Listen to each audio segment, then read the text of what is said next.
We like to tell ourselves that the universe is silent. It is easier that way.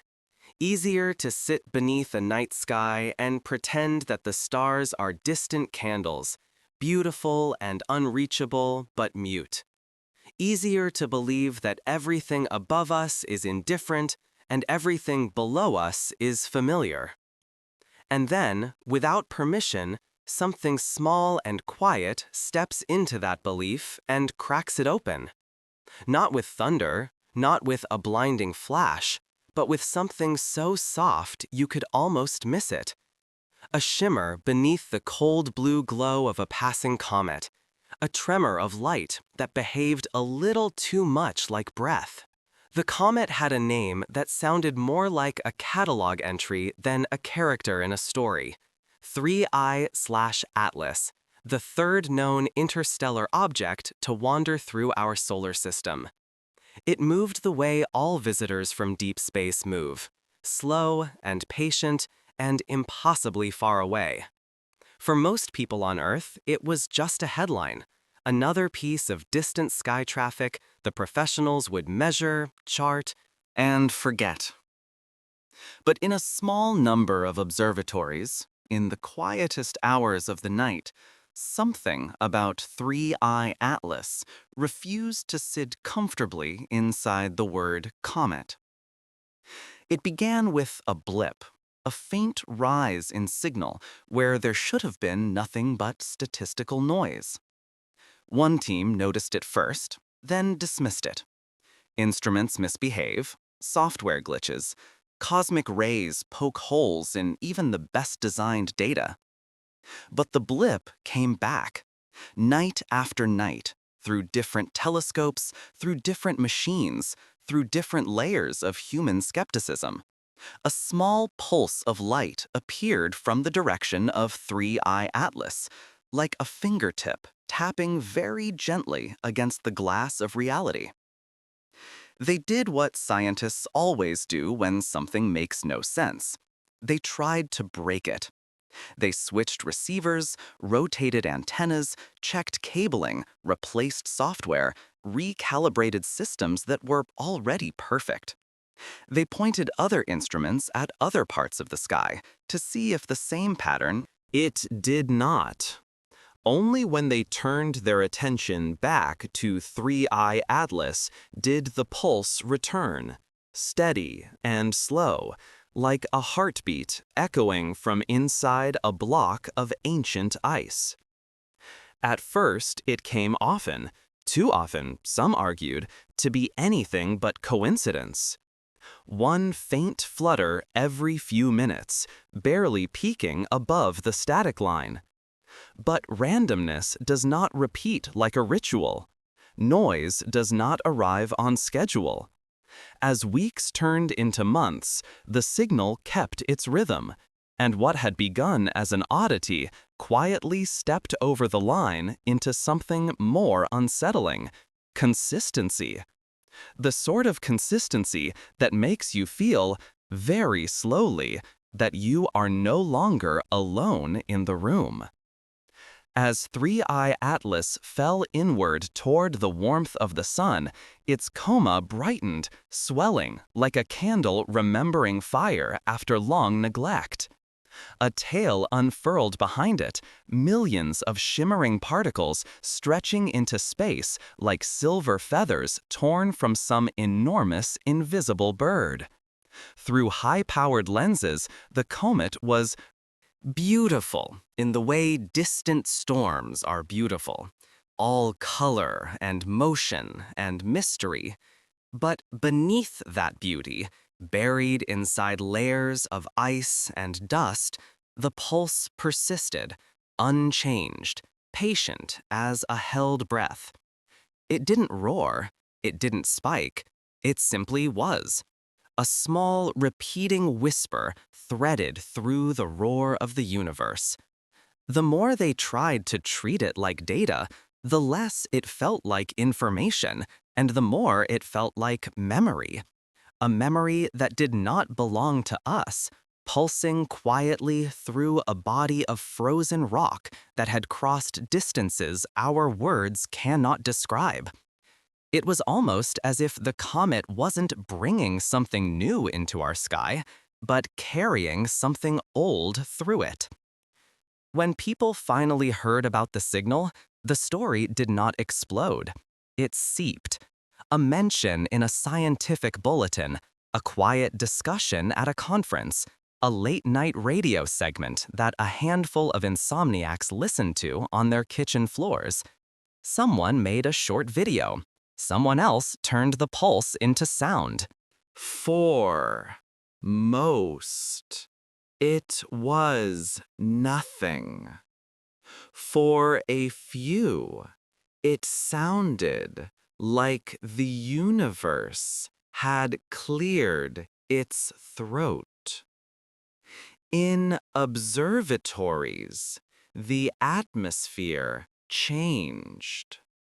Rooms that had once been noisy with chatter fell into a kind of intentional silence.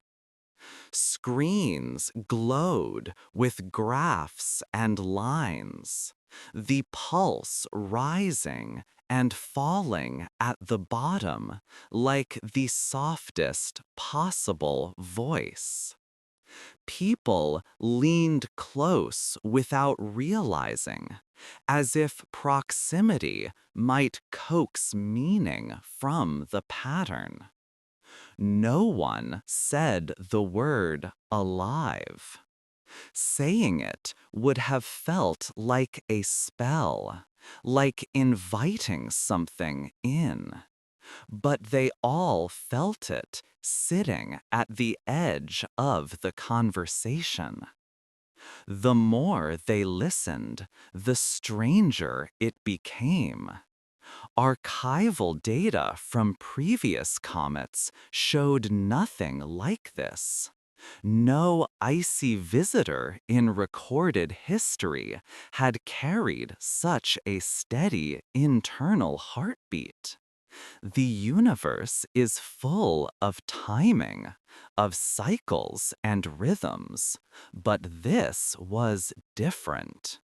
The rise and fall of brightness as sunlight struck spinning ice. It was not the regular hum of a rotating body. It was something beneath that, something underneath the obvious motions, like a second layer of intention.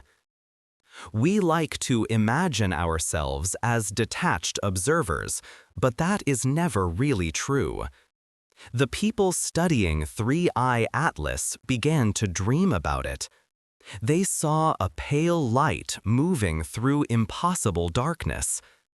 They woke with the uncanny feeling that they had been watched while they slept. Not cruelly, not kindly, only attentively. Coffee grew cold beside untouched notebooks. Conversations drifted from mathematics into philosophy, then further still into questions that had no tidy place in any paper or journal. What is a message before a mind exists to read it? What is remembrance if no one is there to recall? Can a thing made of ice remember a place where it once belonged? As the comet approached perihelion, the point of closest passage to our sun, the pulse began to change. What had been one soft thrum every few minutes became one every half hour, then every hour. The intervals between beats stretched like twilight. Some thought it was dying. Others whispered that it was waking up, that whatever slept inside was adjusting, letting its rhythm drop into something deeper, more deliberate. Microscopic samples of dust scraped from the path it left across our skies told their own quiet story. The particles did not match the chemical fingerprint of our solar system. They were forged in older fires, supernova furnaces that had burned themselves out before our sun was even a dream. Inside the dust were trace patterns that didn't look like random aggregation.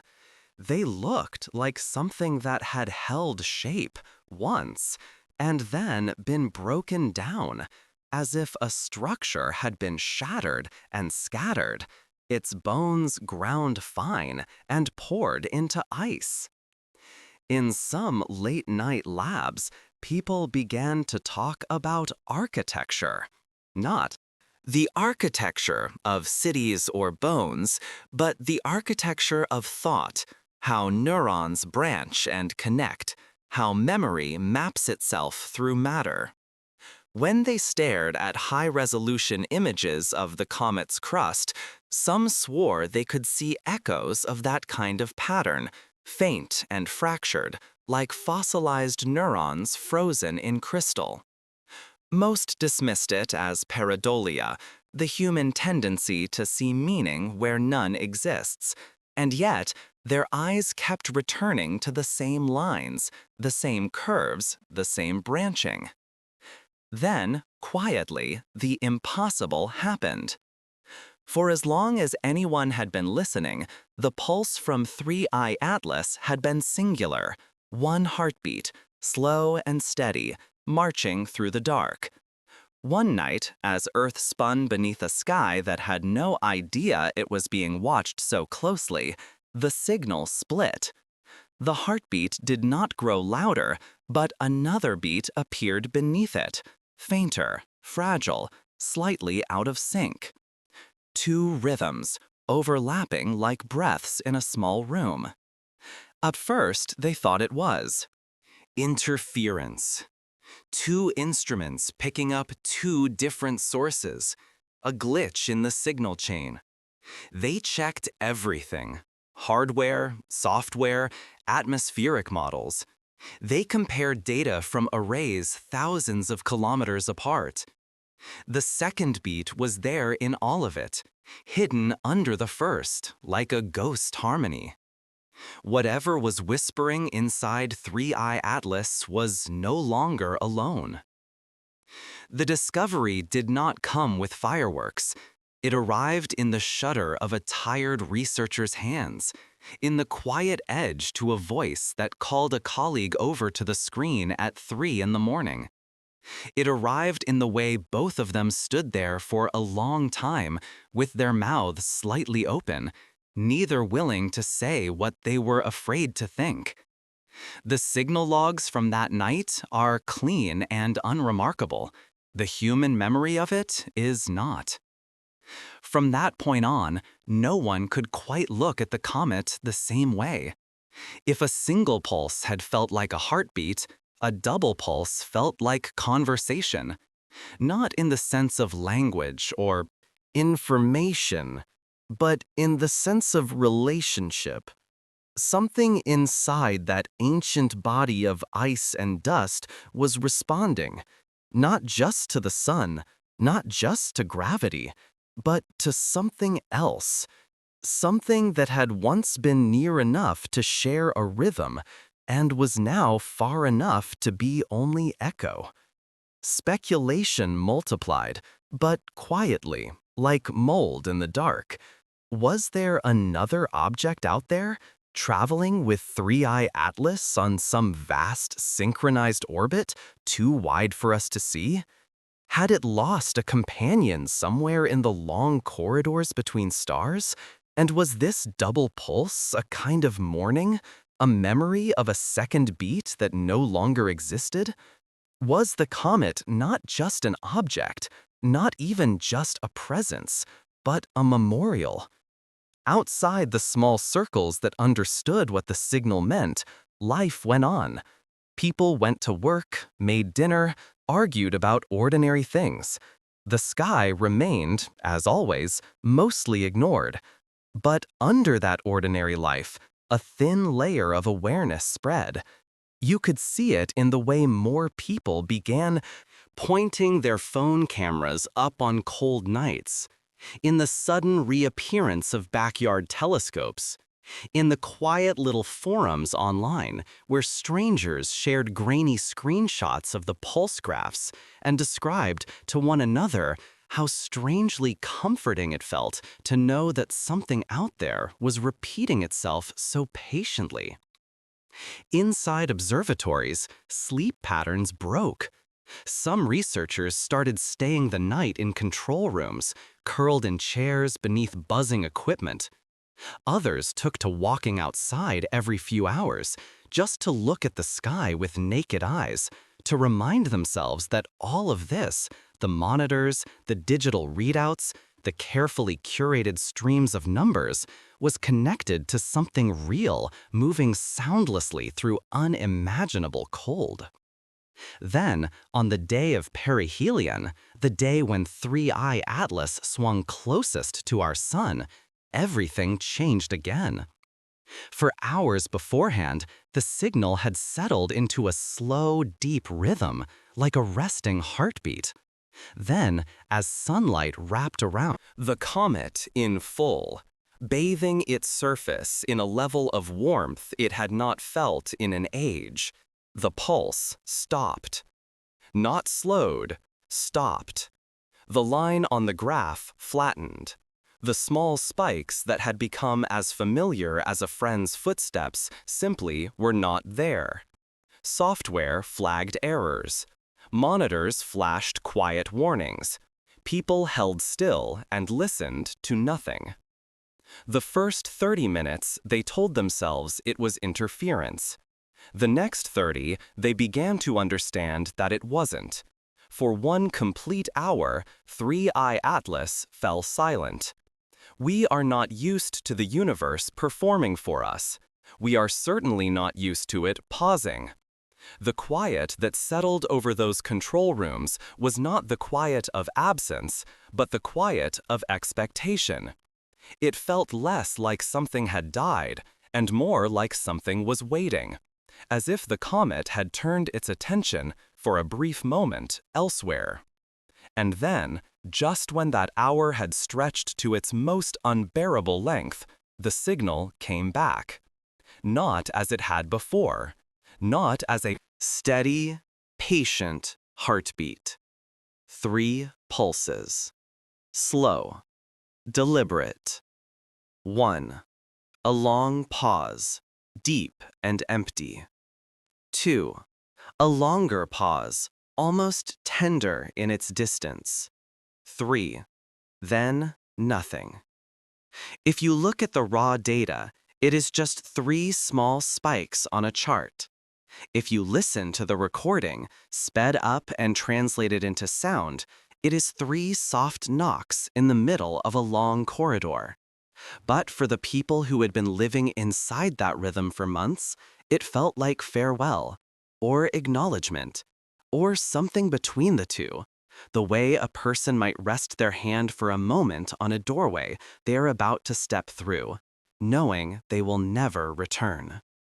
After those 3 pulses, the signal resumed its old pattern, but weaker now, thinner, like fabric worn by too many fingers.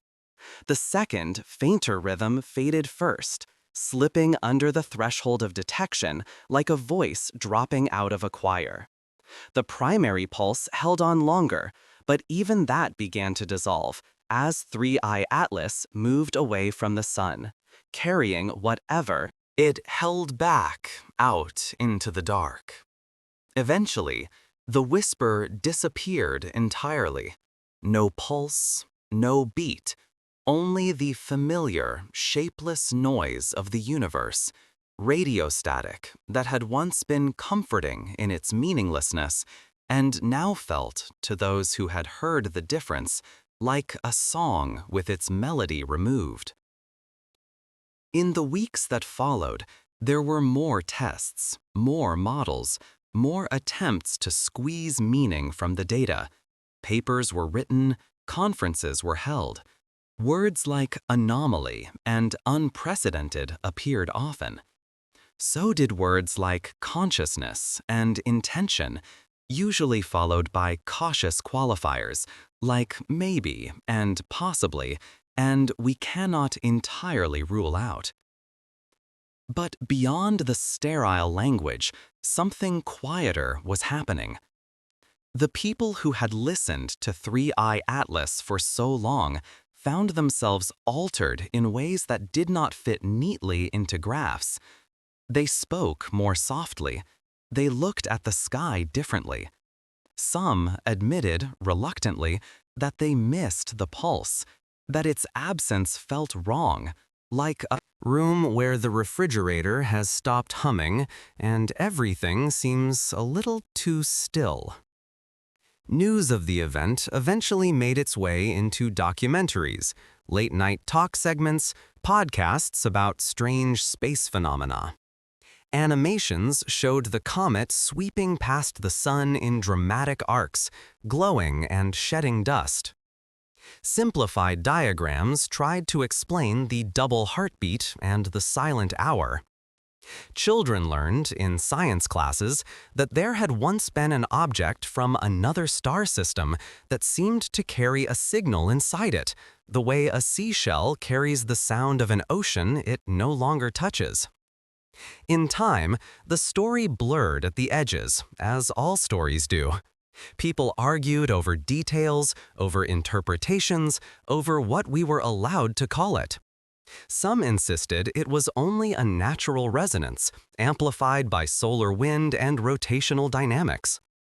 Others believed, with a quiet stubbornness, that they had witnessed the first clear sign that the universe is not simply matter moving blindly, but and somewhere, beyond the orbit of the outermost planets, 3i Atlas continued on its path, back into the ocean of dark it had once crossed to reach us.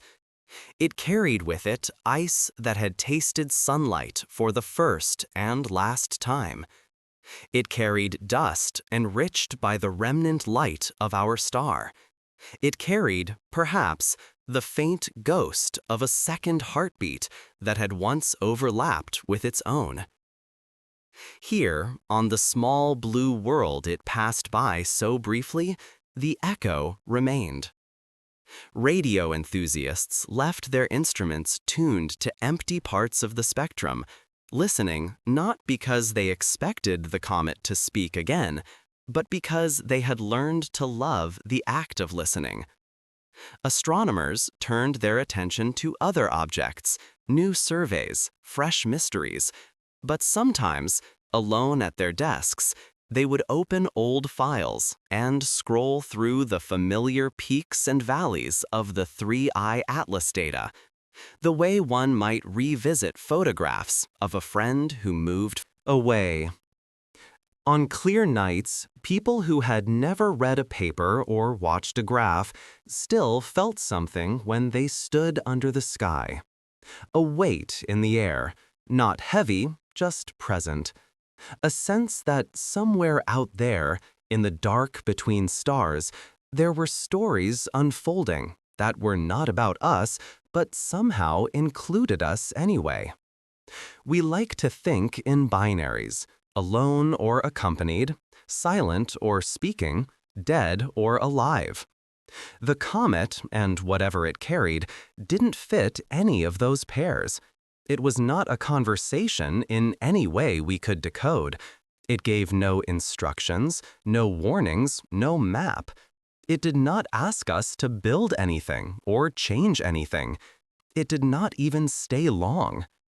It passed through, whispered once, whispered twice, fell silent, and left us with the simple, disarming knowledge that silence might not be the same as absence, that a heartbeat can be carved into ice and carried across eons, and that even if we never learn what that heartbeat meant, the act of hearing it has already changed who we are.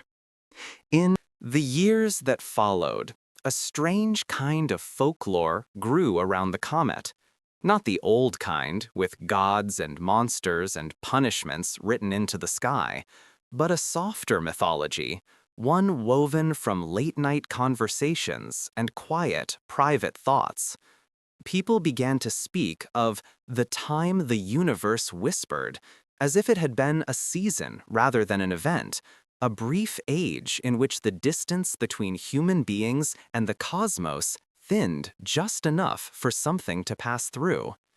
Some claimed their lives divided neatly into before the whisper and after it, even if they had never looked at a single graph.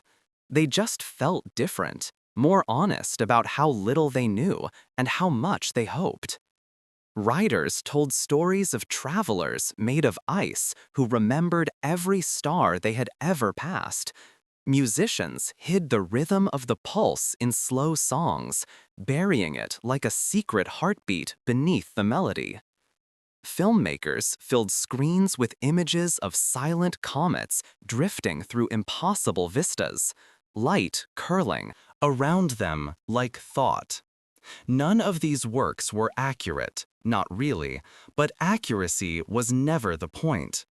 They were ways of holding on to a feeling that for one small slice of time, we had brushed against the awareness of something impossibly old, and it had not ignored us. Children who learned about Three-Eye Atlas in school did not carry the same fear their grandparents had felt when they heard the word space. For them, the cosmos was not just a cold vacuum full of lethal radiation and lonely rocks. It was also a place where something could hum patiently inside a wandering shard of ice, carrying its heartbeat across gulfs so wide that the mind turns blank trying to picture them.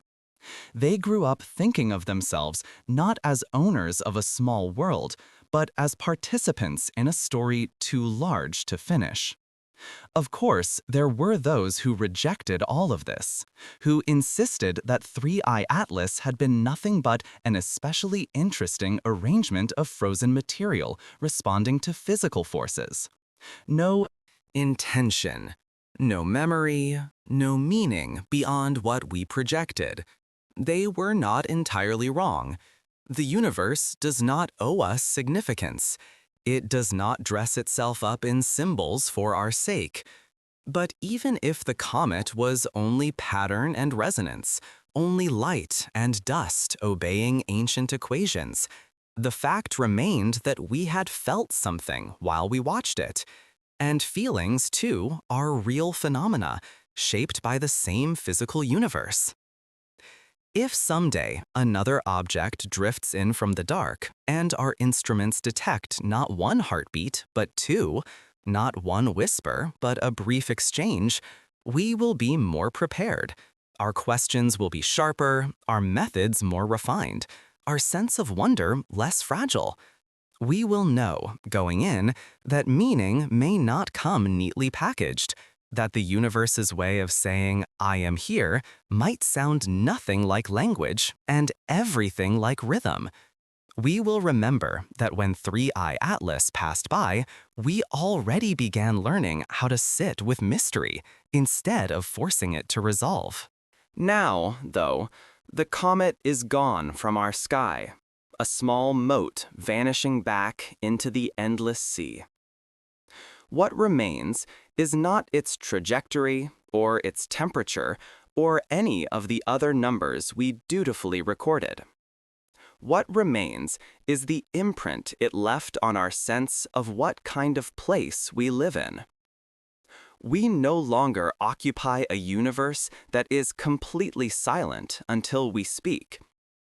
We inhabit a universe where, once, something seemed to murmur from far away, and where we, fragile and bewildered as we are, managed to hear it.